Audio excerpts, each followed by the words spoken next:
और ब्रेक के बाद रुख करेंगे हिमाचल की खबरों का। खबर हमीरपुर से, जहां एक कार से 68 लाख रुपए से ज्यादा का कैश बरामद हुआ है। बीती रात जम्बाड़ा चौकी इलाके में वाहन चेकिंग के दौरान एक कार से कुल 68,68,500 रुपए कैश बरामद हुआ। कार पालमपुर के रहने वाले संजय कुमार नाम के शख्स की बताई जा रही है। पुलिस ने जब उससे पूछताछ की तो वो इतनी भारी मात्रा में कैश को लेकर ना तो कोई सही जवाब दे पाया और ना ही कोई डॉक्यूमेंट शो कर पाया, जिसके बाद पुलिस ने सीआरपीएफ के तहत मामला दर्ज कर कैश सीज कर लिया है।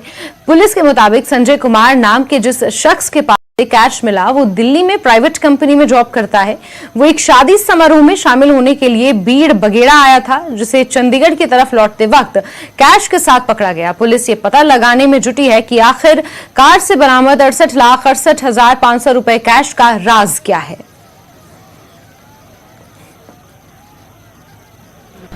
पिछली रात जब जिला पुलिस हमीरपुर का सदर थाना की जो टीम थी वो पेट्रोलिंग पर रवाना थी और उन्होंने नाका लगाया हुआ था और रूटीन गाड़ियों की जब चेकिंग हो रही थी तो इस दौरान चौकी जम्बाला के आसपास एक गाड़ी को जब रोका गया और उसकी चेकिंग की गई तो उस गाड़ी में जो है भारी मात्रा में कैश बरामद हुआ। और इस गाड़ी में जो संजय कुमार नाम के व्यक्ति हैं ये अपने परिवार के साथ ट्रैवल कर रहे थे और जब इनसे पूछा गया कि ये पैसा इनके पास कहाँ से आया तो ये कोई भी संतोषजनक जवाब इस बारे में नहीं दे पाए।